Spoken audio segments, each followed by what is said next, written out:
Hi, welcome to HowtoDandD. My name is Fred Wheeler and today I want to talk about Dungeons and Dragons, and this could be any version of Dungeons and Dragons. It doesn't have to be Dungeons and Dragons 5e, it could be any version whatsoever. And we're talking about fantastic locations that you can use in your adventures.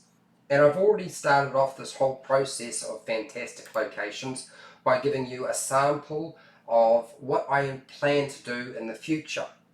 For me, Dungeons and Dragons has always been about exotic locations or fantastic locations, things that sort of set your mind on fire. Terrible and bizarre monsters, heroic and extraordinary deeds. Those are the things that I always thought were the most interesting aspect of Dungeons and Dragons. Not so much killing monsters and taking their treasure and finding magic items, but for me it's always been those exotic locations that are the things that stand out for me. And I'm pretty sure a lot of people feel the same way. Obviously not everybody. Now I've already done an example of what I plan to do, and this is going to be quite a long series, this fantastic locations or fantastic Dungeons and Dragons locations. I did one called the Arcane Lighthouse, so you can go and check that out if you want to, but there is going to be a lot more of them, not just that particular one. I'm going to do heaps and heaps of them. There are three general types of Dungeon Master or Dungeon Master Adventure, as far as I can tell, and those are the event-based or event-focused adventures, and then there's the character-driven or NPC-driven adventures. That might be even a monster, might be the driving force for the adventure, or it could be a location or an environment, and it's based around the location and environment. So that's the sort of way that things can work, and some Dungeon Masters use all of these at different times, not necessarily all at the same time, but at different times they'll adopt one or the other of these.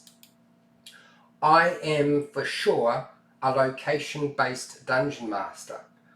I've been driven more by this by just experience than anything else, and so I tend to focus on location, and secondary is character-driven.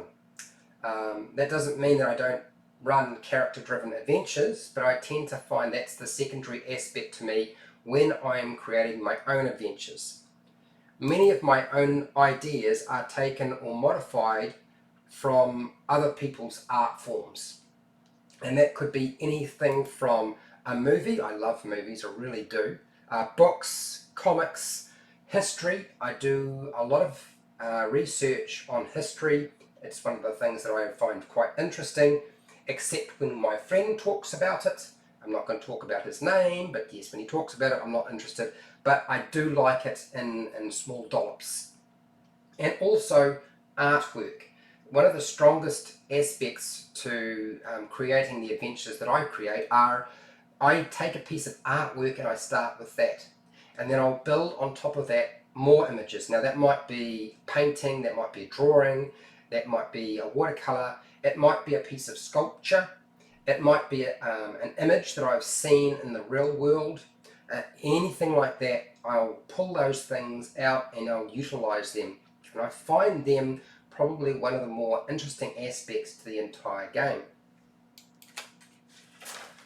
Images are really good for triggering ideas, and that's what I found, that essentially any kind of image that you present in front of your face, in front of your eyes, it starts to develop ideas, and it makes it a lot easier to brainstorm and create adventures from there, rather than just sit in front of a computer screen or with a piece of paper and try to sort of come up with something that's original. Now, you're not probably going to come up with anything original, but something sort of creative and a little bit different is always what we're trying to go for, right? Something we know that our players will find fun, or hope that they will find fun. It's not always the case that they will definitely find it fun, but hope that they will find it fun. So locations open up the brainstorming process for any adventure creation. It provides descriptions and details. It suggests the function or purpose of a location. It gives you an idea of the sort of monsters or creatures that live there. It gives you an idea of hazards and obstacles. the types of treasure that might be found there, if there's any treasure to be found whatsoever. Sometimes there is no treasure, sometimes there's just nothing. It'll give you an insight into who created or built the structure or location. I find that's actually a huge element of the entire process, is making sure that you have, even if the players don't gain that information themselves, it's good for you as the Dungeon Master to have an idea of why that structure was built or why that location is the way that it is. It'll give you an idea of where secret doors and chambers might be located. Is the location protected because of its purpose, say with traps or magical wards, or maybe even some sort of guardian? Maybe there's a monster or a creature, or it doesn't even have to be that, it might be just an NPC, but often, guardians are involved, and Dungeons and Dragons is built around that sort of thing. Everything that you go into, there's usually something guarding something. Okay, whether it be a treasure or information, there's usually a guardian of some kind. The art and sculpture that you would find based off the architecture of a location, all of these are aspects of building your adventure based off a location, and as simple as just using a picture that you've found somewhere, anywhere, it doesn't matter. This is how I create and build my own adventures. And so because I build my adventures this way, I thought what I would do is introduce you to the concept of it in a series of videos.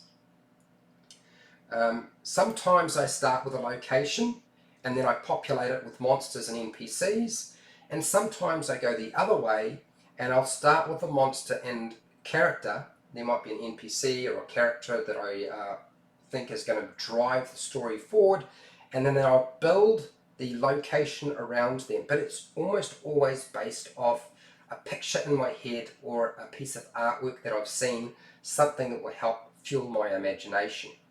So look, I really hope that people will enjoy what I have in store for them in the future. I've given you today a kind of a couple of images. You can expect these images to pop up in videos in the future. We're going to talk about them in more detail. I've already done the Arcane Lighthouse. There's going to be more. So if you found this video helpful or informative or interesting, hopefully you did as a Dungeon Master. It's not really for players as such. Please hit the like button, share the video with other Dungeon Masters, and look, if you're not already subscribed to my channel and you like the idea of seeing anywhere from 50 to 100 videos like this, then consider subscribing, hitting the bell button to be notified when I go live and when I publish new videos. If you want to support my channel, you supported my channel by watching this video, and thank you very much. I do appreciate it. I have 600 more videos, and you're welcome to go and check them out and see if there's anything you find useful. I don't do Patreon, but down in the description you'll find affiliate links to the Book Depository and Amazon, where you can buy stuff online. I get a small commission. You pay exactly the same price as you normally would. Just go through that link and buy what you want. You don't have to buy the thing that I have linked to. And now, right now in the live chat, this is your opportunity to start typing in, giving me some feedback. Just say hi, that's fine too. Tell me what you're hoping to see in the future. How do you create your own fantastic locations? I know of Dungeon Masters who will use music. I don't really use music or poetry so much as images. I'm very much a spatial person, so I would be interested to hear from you. Tell me what you think.